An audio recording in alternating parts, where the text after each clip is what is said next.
In the autumn of 1823, the small Pennsylvania town of Millbrook recorded 17 unexplained deaths in just 3 months.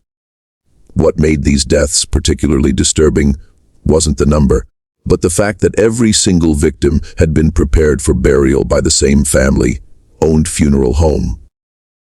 For over 2 decades, the Hartwell Funeral Parlor had served the community, earning a reputation for their meticulous care of the deceased and their compassionate way with grieving families. But when a traveling physician noticed peculiar marks on several bodies during a routine health inspection, he uncovered evidence that would shake the quiet foundations of this Pennsylvania town. What authorities later discovered in the basement of the Hartwell establishment was so horrifying that local officials buried the records for nearly a century. Some say the full truth has never been told. Before we continue with the story of the Hartwell family and their house of horrors, if you're fascinated by dark historical mysteries like this one, make sure to subscribe to our channel and hit that notification bell.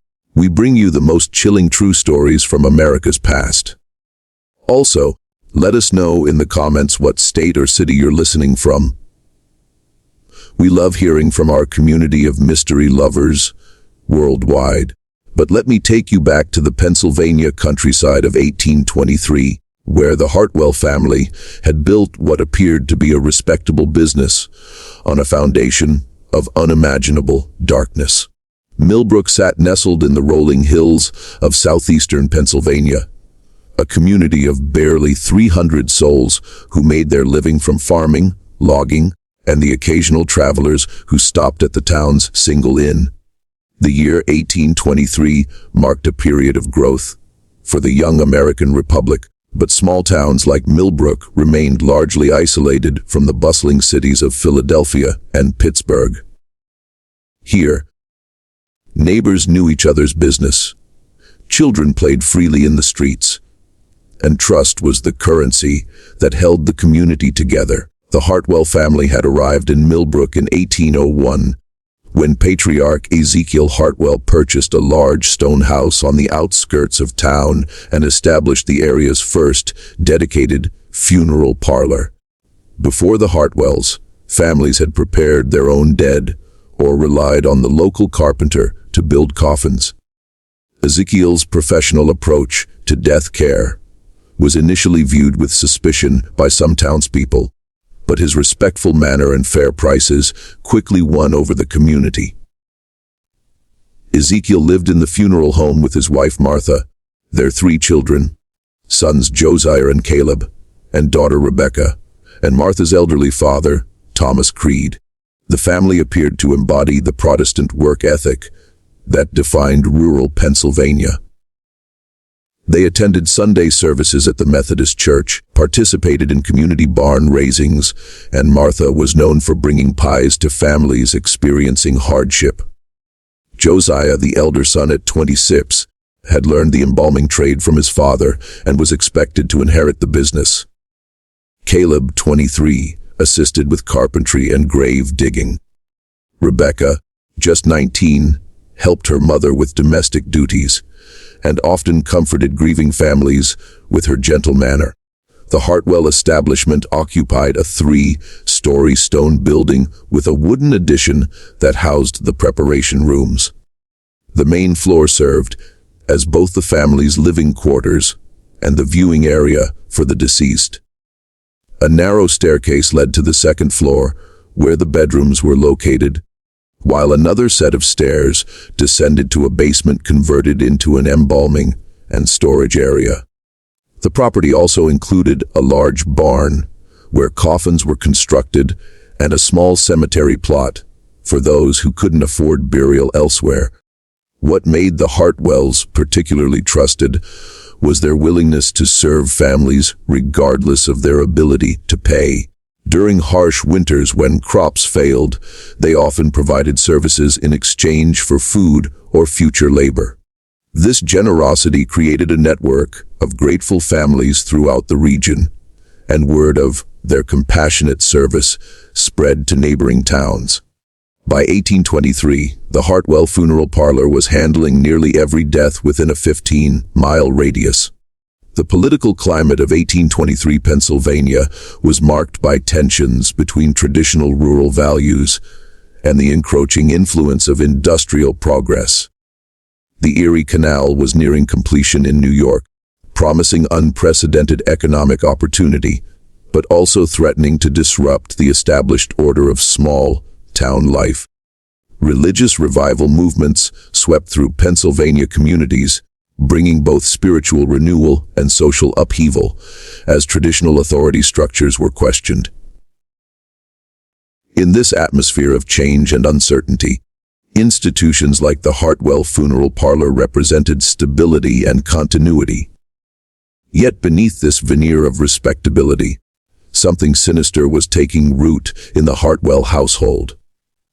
The isolation of their work, the trust placed in them by grieving families, and the very nature of their profession created opportunities that most people could never imagine.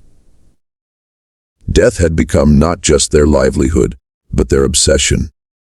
And the line between caring for the dead and creating them was about to be crossed in ways that would horrify anyone who discovered the truth. The first sign that something was amiss came on October 15, 1823, when Dr. Samuel Harrison arrived in Millbrook to conduct his annual health inspection of the surrounding townships. Dr. Harrison was a traveling physician employed by the state to monitor disease outbreaks and ensure proper sanitary practices were being followed in rural communities. His visits were routine affairs, typically involving examinations of water sources, food storage facilities, and burial practices. What drew Dr. Harrison's attention wasn't initially the number of recent deaths in Millbrook, but rather the unusual circumstances he observed during his mandatory inspection of the Hartwell Funeral Parlor. Pennsylvania law required that all bodies be available for medical examination if requested by a state physician, a regulation implemented following several cholera outbreaks in the previous decade. When Dr. Harrison arrived at the Hartwell establishment on that crisp autumn morning, he was greeted warmly by Ezekiel Hartwell and his son Josiah. The two men gave him a tour of their facilities, proudly displaying their modern embalming equipment and meticulously clean preparation rooms. Everything appeared to be in order until Dr. Harrison requested to examine 3 bodies that were currently in their care, preparing for burial services later that week. The first body belonged to Eleanor Fairchild, a 68-year-old widow who had allegedly died of consumption 3 days earlier. As Dr. Harrison conducted his examination, he noticed something that made his blood run cold. Along Eleanor's neck, barely visible beneath the high collar of her burial dress, were faint but unmistakable bruise marks. The pattern was consistent with manual strangulation, not the wasting disease that had supposedly claimed her life. When Dr. Harrison questioned the marks, Josiah Hartwell quickly explained that they had positioned Eleanor awkwardly during the embalming process, causing post-mortem bruising. The explanation seemed plausible enough, but something in Josiah's manner, a slight tremor in his voice, the way his eyes avoided direct contact, made Dr. Harrison decide to examine the other 2 bodies more carefully. The second body was that of Marcus Webb, a healthy 42-year-old farmer who had allegedly suffered a heart attack while working in his fields. Dr. Harrison's examination revealed something even more disturbing. Small puncture wounds on Webb's arms and chest, precisely placed and too deliberate to be accidental. When pressed for an explanation, Ezekiel Hartwell claimed that Webb had fallen onto some farming tools during his collapse, but the wounds were too clean and purposeful for such a random accident. The third body provided the most damning evidence. Mary Patterson, a 26-year-old mother of 2, had supposedly died of a fever after a brief illness. However, Dr. Harrison discovered traces of a white powder residue around her mouth and fingernails. His medical training immediately recognized the substance as arsenic, a poison unfortunately common in rural areas where it was used to control rodent populations. As Dr. Harrison documented his findings, he became aware of an oppressive atmosphere within the Hartwell establishment. The family members exchanged meaningful glances, their earlier warmth replaced by a cold watchfulness. Martha Hartwell, who had been preparing tea in the kitchen, appeared in the doorway with an expression that could only be described as predatory. Even young Rebecca, who had seemed so innocent, watched the proceedings with eyes that held knowledge far beyond her years. The basement preparation room, which Dr. Harrison insisted on examining more thoroughly, revealed additional disturbing details. Along one wall stood several large glass containers filled with various chemical solutions, some containing what appeared to be human organs preserved for unknown purposes. When questioned about these specimens, Ezekiel claimed they were for educational purposes, to better understand the diseases that claimed their clients' lives. But the organs appeared fresh, and some had been sectioned with surgical precision that seemed unnecessary for simple preservation. Most unsettling of all was a leather-bound journal that Dr. Harrison noticed partially hidden beneath a stack of burial clothes. Before he could examine it more closely, Caleb Hartwell quickly moved to block his view, claiming it contained private family records. But in the brief glimpse Dr. Harrison caught, he saw what appeared to be detailed notes about various individuals in the community, including information about their health, family situations, and financial circumstances. As the examination concluded, Dr. Harrison found himself in a difficult position. His medical training told him that at least 3 of the recent deaths showed signs of foul play, but his evidence was circumstantial and the Hartwell family was respected throughout the community. Moreover, as an outsider conducting a routine inspection, his accusations would be met with skepticism by local authorities who had known and trusted the Hartwells for over 2 decades. That evening, as Dr. Harrison prepared his preliminary report at the Millbrook Inn, he was approached by several townspeople who had heard about his visit to the funeral parlor. Their conversations revealed a pattern that chilled him to the bone. In hushed tones, they spoke of the unusual number of recent deaths, the way healthy individuals seemed to suddenly fall ill and die within days, and the almost eager way the Hartwell family responded to news of someone's declining health. One particularly disturbing account came from Sarah Pitton, whose elderly mother had died just 2 weeks earlier. Sarah confided that her mother had been in good health and spirits until Martha Hartwell began visiting regularly, bringing homemade soup and offering comfort during a minor bout of joint pain. Within 3 days of these visits, the elderly woman had fallen violently ill and died before a doctor could be summoned. The Hartwell family had immediately offered their services, waiving their usual fee out of apparent compassion. Dr. Harrison's disturbing discoveries in Millbrook were not the first time questions had been raised about the Hartwell family's practices, though previous concerns had been dismissed or forgotten by a trusting community. As he delved deeper into the family's history, a pattern of suspicious deaths began to emerge that stretched back to their very arrival in Pennsylvania over 2 decades earlier. The Hartwells had come to Millbrook from Western Virginia in 1801, claiming that Ezekiel had learned the funeral trade from an uncle in Richmond. They had purchased their property from the estate of a recently deceased landowner, paying in gold coins that seemed unusually abundant for a family claiming modest means.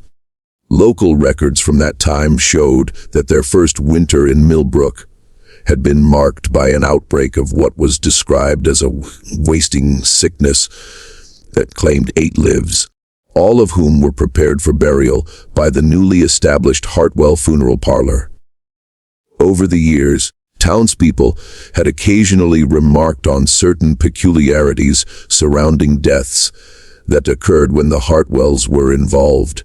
Families would later comment on how quickly their loved ones seemed to decline once the Hartwells began offering assistance, how eager the family was to handle all arrangements, and how they discouraged second medical opinions or delays in burial. But in a close-knit community, where the Hartwells had proven themselves generous and caring, such observations were dismissed as the natural suspicions that sometimes accompany grief. The basement of the Hartwell establishment held secrets that would have horrified the community had they been discovered.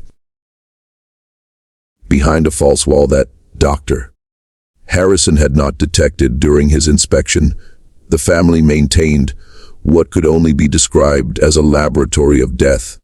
Shelves lined with various poisons, surgical instruments far more sophisticated than any funeral preparation would require, and detailed anatomical drawings that suggested experiments far beyond the simple care of the deceased.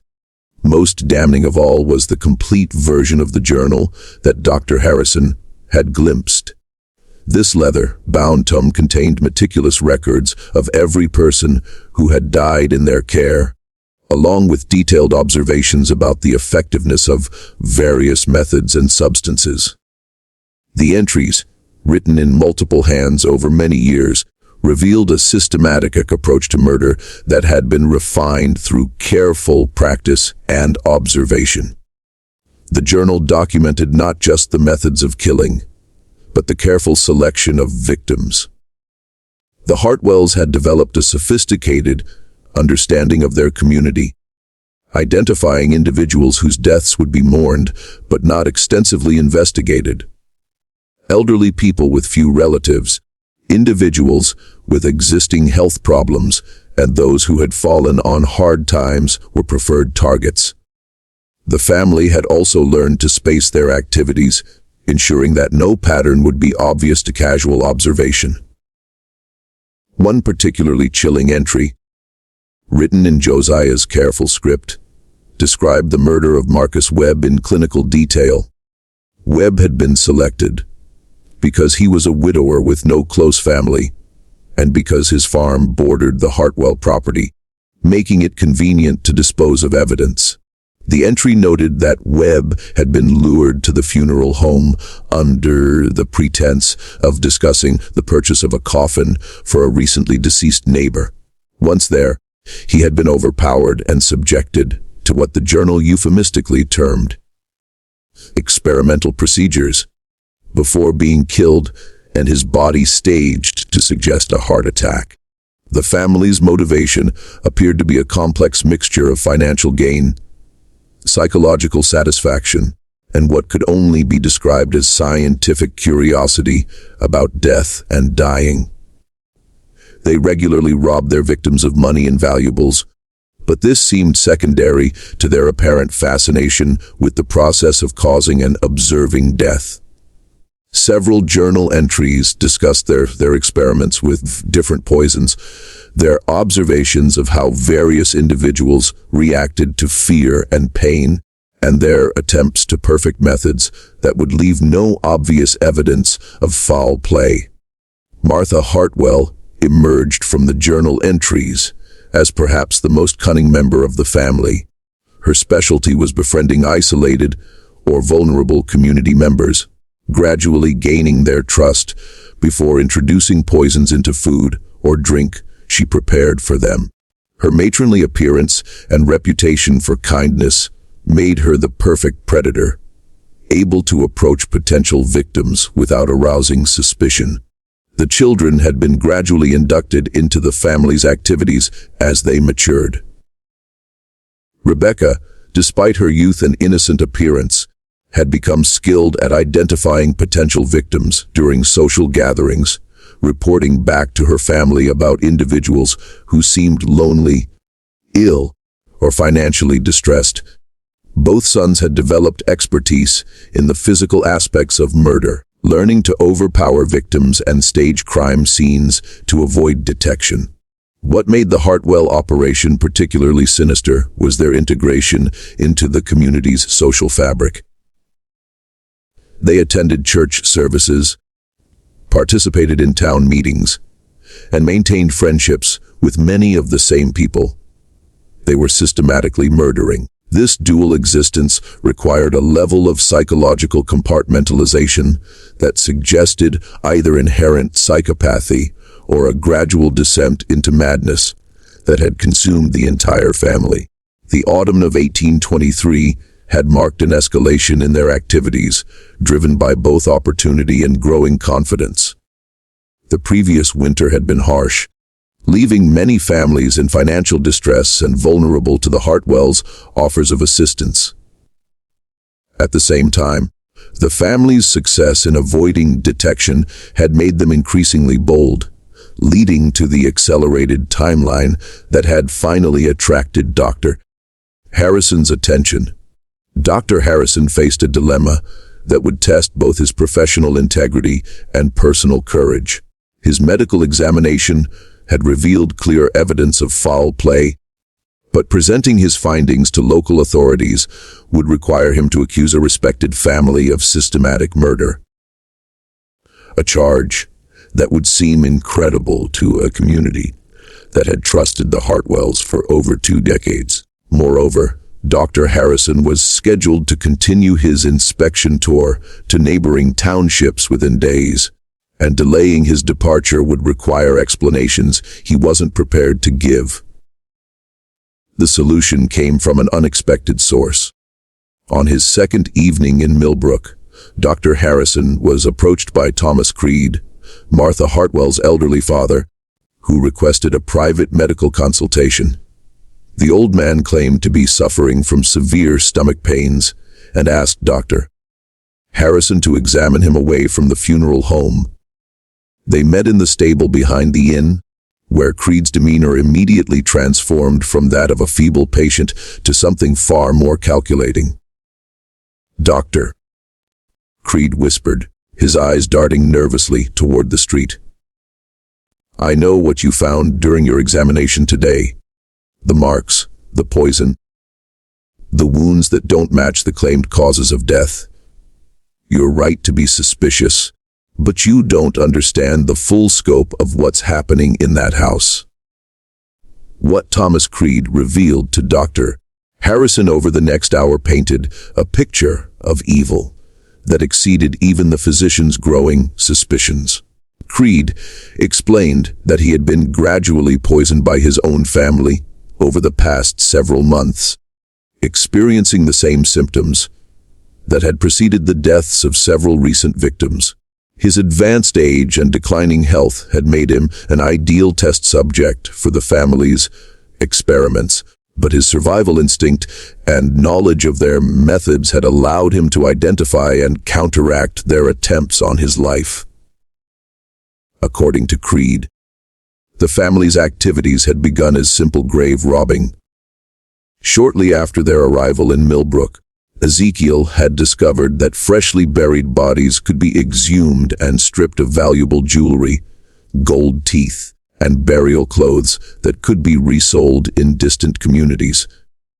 This initial criminal activity had gradually evolved into something far more sinister as the family realized they could increase their profits by creating their own supply of bodies. The turning point had come in 1807 when the family had accidentally caused the death of a gravely ill man they were attempting to rob. Rather than face exposure, they had covered up the crime and discovered that their victim's death was readily accepted by the community as a natural progression of his illness. This success had led to increasingly bold experiments in murder, with each family member developing specialized skills and roles in their expanding operation. Creed revealed that the basement laboratory contained detailed records of over 40 murders committed over the past 16 years, with victims carefully selected from throughout the region to avoid detection. The family had developed a network of contacts in neighboring towns who would alert them to potential targets. Isolated individuals, travelers, or anyone whose disappearance might not be immediately investigated. What made Creed's testimony particularly credible was his intimate knowledge of the family's methods and his ability to provide specific details about recent victims that Dr. Harrison had examined. He described exactly how Eleanor Fairchild had been strangled, how Marcus Webb had been tortured before his death, and how Mary Patterson had been gradually poisoned over several weeks while Martha pretended to nurse her through a fictional illness.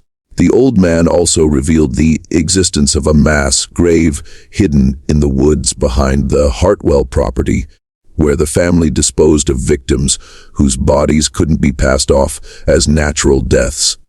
This burial site contained the remains of at least a dozen individuals, including several travelers who had stopped at the funeral home seeking directions or shelter, and had never been seen again. Creed's motivation for betraying his family was both personal and practical. He had grown increasingly horrified by their activities, but more importantly, he had realized that his own death was imminent. The family had grown tired of supporting him, and recent conversations had made it clear that his usefulness as a test subject was nearing its end. His only hope for survival was to expose their crimes and seek protection from authorities. The old man proposed a plan that would allow Dr. Harrison to gather irrefutable evidence while protecting both of them from immediate retaliation.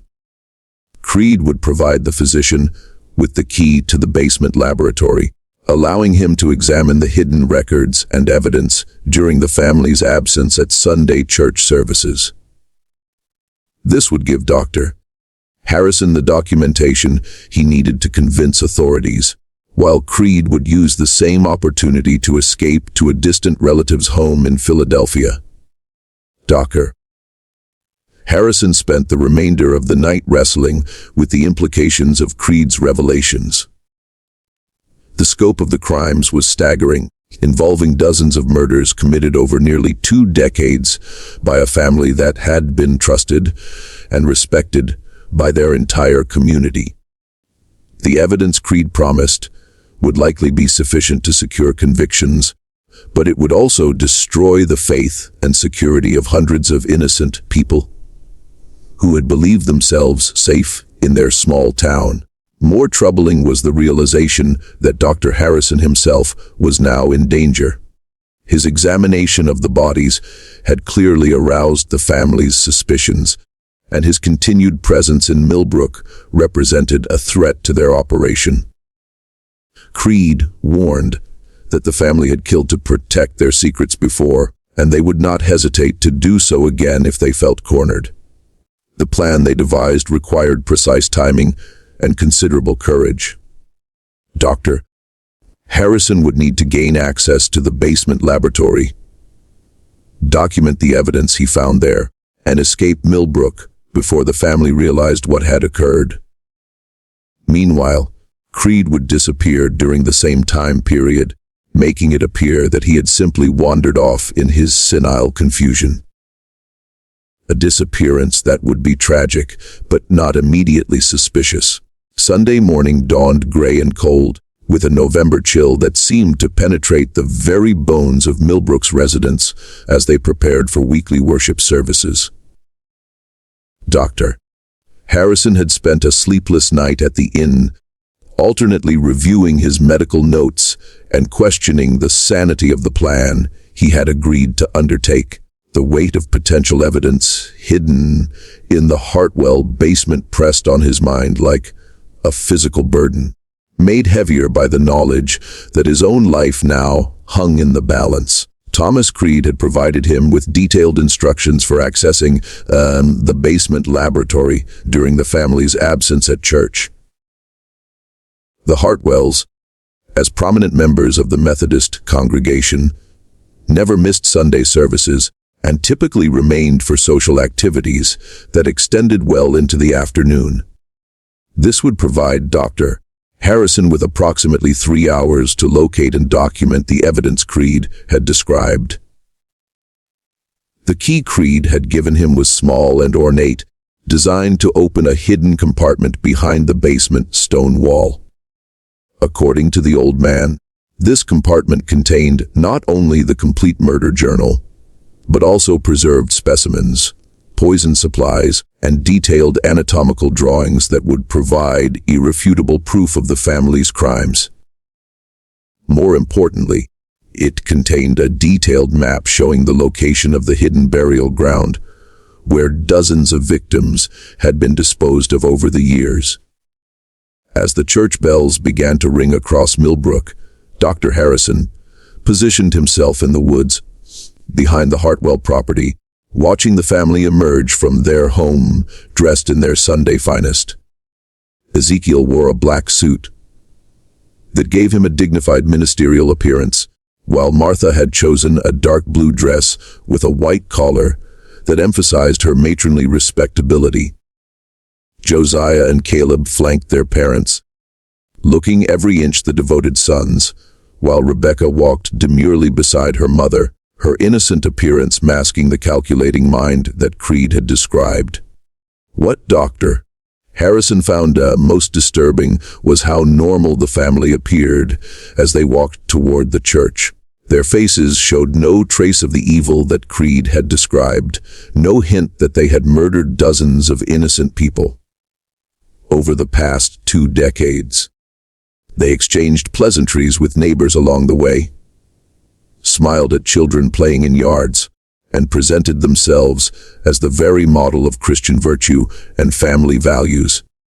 The physician waited a full 30 minutes after the family's departure before approaching the funeral home. The building stood silent and imposing in the weak autumn sunlight, its stone walls holding secrets that would shock the entire community if they were revealed. Dr. Harrison's hands trembled slightly as he used Thomas Creed's key to enter through the basement door, but his medical training had prepared him for confronting disturbing realities, and he forced himself to proceed methodically. The basement initially appeared exactly as it had during his official inspection. Clean, organized, and professionally maintained. The embalming tables were spotless, the chemical solutions properly labeled and stored, and the few bodies currently in their care lay peacefully under white sheets. It was only when Dr. Harrison began examining the walls more carefully that he located the concealed entrance Creed had described. Behind a section of stone wall that appeared identical to the rest of the basement, the small key opened a hidden panel that revealed a chamber of horrors beyond his worst imaginings. The secret room was larger than the main basement, extending beneath the entire footprint of the house and into the hillside beyond. Shelves lined the walls containing hundreds of glass jars, filled with preserved human organs, each carefully labeled with dates and what appeared to be experimental notations. The murder journal occupied a place of honor on a wooden lectern in the center of the room. The leather-bound volume was thick with years of entries, written in multiple hands, but with consistent attention to detail that spoke of scientific methodology applied to the act of murder. Dr. Harrison's medical training allowed him to understand the technical aspects of what he was reading, but the clinical precision with which the family had documented their crimes was perhaps more horrifying than the murders themselves. Each entry followed a similar format: identification of the victim, method of approach, technique employed for killing, observations about the victim's reactions, and notes for future reference. The entries revealed a progression from simple poisonings to increasingly sophisticated methods that suggested years of practice and refinement. Recent entries showed experiments with various surgical techniques, apparently conducted on living victims to study their effects. What shocked Dr. Harrison most was the discovery that the family's activities extended far beyond Millbrook. The journal documented murders in at least 6 different Pennsylvania townships, with victims selected during the family's travels to provide funeral services for distant clients. They had developed a system for identifying vulnerable individuals in each community, often returning months later to commit crimes in areas where they were less likely to be suspected. The anatomical drawings were even more disturbing than the journal entries. Detailed illustrations showed the progression of various experimental procedures, with careful notations about which techniques produced the most fear in victims and which methods were most effective for different types of people. The drawings suggested that the family viewed their victims not as human beings, but as subjects for scientific study, approaching murder with the same methodical precision that legitimate researchers might apply to animal specimens. As Dr. Harrison continued his examination of the hidden chamber, he became aware of voices outside the building. Glancing at his pocket watch, he realized with growing alarm that he had been in the basement for over 2 hours, absorbed in documenting the evidence he had discovered. The voices grew louder, and he recognized the distinctive cadence of Ezekiel Hartwell's speech. The family had returned from church much earlier than expected. Panic seized Dr. Harrison as he realized his precarious situation. He was trapped in the secret chamber, with damning evidence of the family's crimes, and they would certainly kill him if they discovered his presence. The voices moved closer to the building, and he could hear footsteps on the wooden porch above his head. His escape route through the basement door would take him directly into their path, but remaining hidden in the chamber would only delay his discovery until they came to check on their secrets. Just when we thought Dr. Harrison's investigation might expose the horrible truth about the Hartwell family, the situation takes a deadly turn. If this story is giving you chills, share this video with a friend who loves dark mysteries. Hit that like button to support our content, and don't forget to subscribe to never miss stories like this. Let's discover together what happens next in this house of horrors. In his desperate search for an alternative escape route, Dr. Harrison noticed that the secret chamber extended further than he had initially realized. At the far end of the room, partially concealed behind stacks of glass specimen jars, was another door that appeared to lead deeper into the hillside. With the family's voices growing ever closer, he had no choice but to risk exploring this unknown passage, hoping it might lead to freedom, rather than deeper into the nightmare he had uncovered. The narrow passage behind the specimen chamber led Dr. Harrison through a hand-carved tunnel that extended deep into the hillside behind the Hartwell property. The walls were rough stone carved with simple tools, but showing evidence of years of gradual expansion. As he moved through the tunnel by the light of a candle he had found in the chamber, the physician began to understand the true scope of the Hartwell family's operation. The tunnel opened into a natural cave that had been converted into what could only be described as a charnel house. Human remains were scattered throughout the cavern, some carefully arranged on stone shelves, others simply piled in corners where they had been hastily discarded. The smell of death and decay was overwhelming, but Dr. Harrison's medical training allowed him to examine the scene with professional detachment. Despite his horror, what he discovered in that underground cemetery revealed the full extent of the family's crimes. The remains of at least 40 individuals were present in various states of decay, representing decades of systematic murder. Some of the bodies showed evidence of the experimental procedures documented in the journal, while others appeared to have been killed quickly and efficiently. personal effects scattered among the remains. Jewelry, clothing, coins suggested that robbery had indeed been a significant motivation for many of the murders. Most disturbing of all was a section of the cave where recent victims had been displayed almost like trophies. Dr. Harrison recognized clothing and jewelry belonging to several individuals he had examined during his official inspection, confirming that the Hartwells had been systematically murdering their clients rather than simply preparing natural deaths for burial. The clinical arrangement of these bodies suggested that the family visited this underground chamber regularly, perhaps to relive their crimes or to continue their grotesque experiments. As Dr. Harrison documented what he found in the cave, he heard voices echoing through the tunnel behind him. The Hartwells had discovered his absence from the inn and had apparently found evidence of his intrusion into their secret chamber.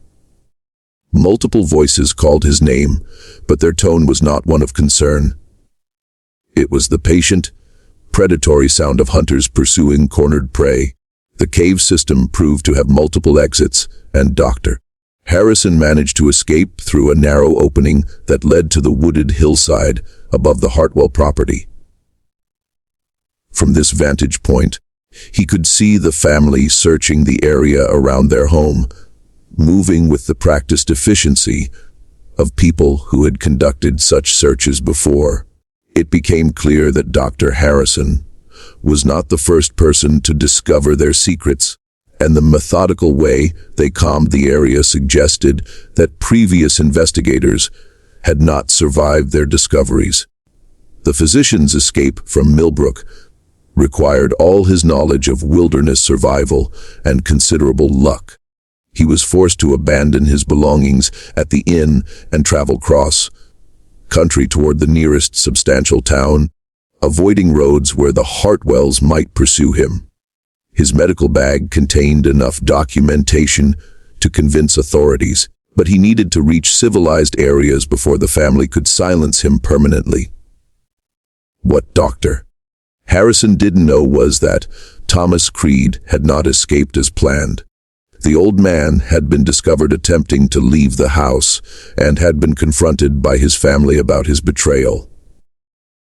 Under torture, Creed had revealed everything about his arrangement with Dr. Harrison, including the physician's plans to document their crimes and expose them to authorities.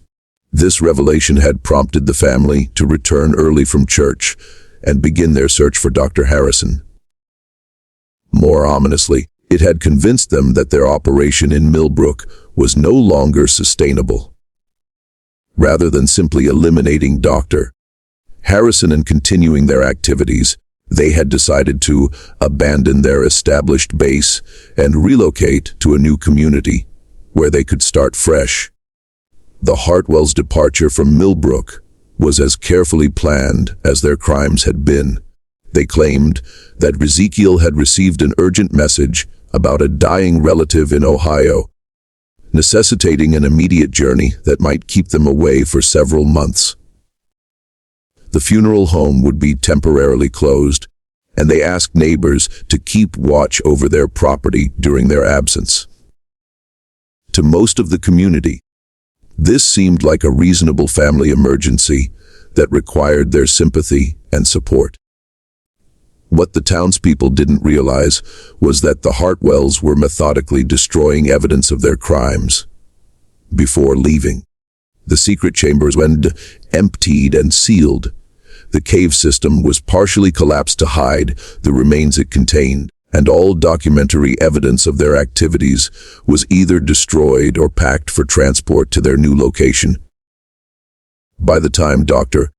Harrison reached authorities in Philadelphia 3 days later, the Hartwell family had vanished completely, leaving behind only an empty funeral home and a community that would never suspect the horrors that had been committed in their midst. Dr. Harrison's account of what he had discovered was met with skepticism by Philadelphia authorities, who found it difficult to believe that a respected family could have committed such extensive crimes without detection. The physician's evidence was compelling, but much of it had been destroyed or hidden by the time. Investigators reached Millbrook. The few remains they managed to recover from the partially collapsed cave system were insufficient to support the full scope of Dr. Harrison's accusations. The investigation that followed was hampered by the community's resistance to believing such terrible things about the Hartwell family. Townspeople provided character references for the Hartwells, insisting that they had been generous, caring neighbors who could never have committed the crimes Dr. Harrison described. Without the family present to question, and with most physical evidence destroyed, authorities were forced to conclude that, while suspicious circumstances existed, there was insufficient proof to warrant a massive manhunt. Thomas Creed's disappearance was explained by the family as the wandering of a senile old man who had become confused and lost in the woods. Search parties found no trace of him, and his fate remained officially unknown, though Dr. Harrison had no doubt that Creed had paid the ultimate price for his attempt to expose his family's crimes. The aftermath of Dr. Harrison's discoveries haunted both him and the community of Millbrook for years to come. The physician submitted detailed reports to state authorities. But without the Hartwell family present to question, and with most physical evidence destroyed, the case was eventually classified as inconclusive and filed away in the growing bureaucracy of the Pennsylvania state government. Dr. Harrison never stopped believing in what he had witnessed, and he spent considerable personal resources attempting to track down the Hartwell family. His investigations revealed a pattern of similar disappearances and suspicious deaths in several Ohio communities during 1824 and 1825, but by the time he could alert authorities in those areas, the family had once again vanished. Over the following decade, Dr. Harrison documented similar patterns in Indiana, Illinois, and eventually the Missouri Territory, always arriving too late to prevent further murders or capture the perpetrators. The people of Millbrook were left to grapple with the possibility that they had been living alongside systematic murderers for over 2 decades. Some residents refused to believe Dr. Harrison's account, insisting that the Hartwells had been good neighbors who were being falsely accused. Others began to examine past deaths with new suspicion, wondering how many of their friends and relatives had actually been murdered rather than claimed by natural causes. The Hartwell funeral parlor building stood empty for nearly 2 years before being purchased by a merchant from Philadelphia who converted it into a general store. Local residents were reluctant to enter the building, and it took years for the community to fully accept its new function. The basement was permanently sealed, and no one showed any interest in exploring the cave system that Dr. Harrison had described. Perhaps most tragically, the fear and suspicion created by the Hartwell affair fundamentally changed the character of Millbrook. The trust and openness that had defined the community for generations was replaced by wariness and doubt. Neighbors began viewing each other with suspicion. Death became a source of fear rather than acceptance, and the simple faith that had bound the community together was permanently fractured. Dr. Harrison continued his work as a traveling physician, but he was forever changed by what he had witnessed in Millbrook. He developed an almost obsessive attention to detail during his inspections, examining every death with the thoroughness of a criminal investigator rather than a routine health official. His colleagues began to view him as eccentric, even paranoid, but Dr. Harrison knew that evil could hide behind the most respectable facades. In 1847, nearly 24 years after his experience in Millbrook, Dr. Harrison received a letter that would vindicate his long-held beliefs and provide a final chilling chapter to the Hartwell story.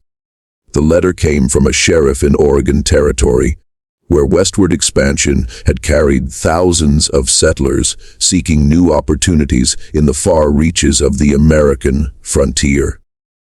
According to the sheriff's account, a family named Caldwell had operated a funeral parlor in a small Oregon settlement for 3 years before being exposed in circumstances remarkably similar to what Dr. Harrison had discovered in Pennsylvania. The sheriff had read Dr. Harrison's old reports in federal files and recognized the identical patterns of suspicious deaths, systematic poisoning, and hidden burial sites. When authorities had finally raided the Caldwell establishment, they found evidence of at least 30 murders committed over their 3 years in Oregon. More significantly, they discovered documentation proving that the Caldwells were actually the Hartwell family who had been moving westward across America for over 2 decades, establishing new identities and continuing their murderous practices in each new community. The family had been captured alive, and during their interrogation, they confessed to crimes spanning nearly 30 years and covering 8 different states. Their total victim count exceeded 120 individuals, making them among the most prolific serial killers in American history. Ezekiel Hartwell, now calling himself Ezekiel Caldwell, was 73 years old but remained mentally sharp and showed no remorse for his crimes. Martha, Josiah, Caleb, and Rebecca had all continued their roles in the family operation, refining their techniques and expanding their methods with each relocation. The family's confessions revealed the full scope of their crimes and provided closure for dozens of unsolved disappearances across the frontier. They described in detail how they had perfected their system of selecting victims, establishing credibility in new communities, and disposing of evidence. Most chillingly, they expressed pride in their accomplishments, viewing themselves as successful entrepreneurs who had simply chosen an unusual line of business. Ezekiel Hartwell was executed by hanging in Salem, Oregon in December 1847, followed by his wife Martha and son Josiah. Caleb was sentenced to life imprisonment, where he died of pneumonia in 1852. Rebecca, who was still relatively young and claimed to have been coerced by her family, received a 20-year sentence but died in prison of unknown causes in 1851. The revelation of the Hartwell family's true scope of crimes sent shockwaves through communities across America where they had operated. Families who had trusted them with their most vulnerable moments realized they had been in the presence of calculating murderers. The case became a cautionary tale about the dangers of placing blind trust in strangers, no matter how respectable they might appear. Dr. Harrison, now in his 70s, traveled to Oregon to witness Ezekiel Hartwell's execution and to finally confront the man who had haunted his thoughts for over 2 decades. The two men spoke briefly before the execution, and Hartwell expressed surprise that Dr. Harrison had survived his discovery in Millbrook, claiming that several other investigators over the years had not been so fortunate. In their final conversation, Hartwell revealed one last disturbing detail. The family had trained other individuals in their methods. Apprentices who had established their own operations in various parts of the expanding nation. He claimed that at least 3 other families were continuing similar practices, but he refused to provide any details that might help authorities locate them. This revelation ensured that Dr. Harrison's remaining years would be spent in the knowledge that the evil he had discovered in Millbrook was still spreading across America. The Millbrook community never fully recovered from the revelation that their trusted neighbors had been systematic murderers. The town gradually declined as families moved away, unable to bear the weight of their shared history. By 1860, Millbrook had been abandoned entirely, and the forest began to reclaim the buildings where so much horror had been hidden. Today, few records remain of the Hartwell family's crimes. The official reports were buried in government archives, the newspaper accounts were forgotten, and the communities they terrorized tried to erase all memory of their presence. But for those who study the darker chapters of American history, the Hartwell case serves as a reminder that evil can flourish anywhere, hidden behind masks of respectability and protected by the very trust and innocence it seeks to destroy. The story of the Hartwell funeral parlor demonstrates how serial killers could operate with impunity in an era before modern communication and law enforcement coordination. It shows how predators could exploit the natural human trust that bound communities together, using that very trust as a weapon against their victims. Most importantly, it reveals how ordinary people, doctors, neighbors, family members, sometimes held the power to expose great evils, but only if they were willing to look beyond appearances and act on their suspicions. Dr. Harrison spent his final years documenting everything he had learned about the Hartwell case, hoping that his records might someday help other investigators recognize similar patterns of crime. He died in 1853, taking with him intimate knowledge of one of America's most horrifying family criminal enterprises. His detailed notes were discovered among his papers and eventually found their way into federal archives, where they remain today as testimony to crimes that shocked even the investigators who uncovered them. The legacy of the Hartwell family extends beyond their immediate victims to encompass the fundamental changes they brought to every community they touched. They destroyed the sense of security that had allowed small towns to function as extended families, replacing trust with suspicion and innocence with wariness. In this way, their impact on American society extended far beyond the individuals they murdered, touching the very fabric of community life in the expanding nation. This mystery shows us how easily evil can masquerade as respectability, and how the very institutions we trust for comfort during our darkest hours can sometimes harbor our worst nightmares. What do you think of this story? Do you believe everything was revealed about the Hartwell family's crimes? Or might there have been even darker secrets that died with them? Leave your comment below and let us know if you've heard similar stories from your own region's history. If you enjoyed this tale and want more historical horror stories like this, subscribe, hit the notification bell, and share with someone who loves dark mysteries. The past holds many secrets, and we'll continue exploring them together. See you in the next video.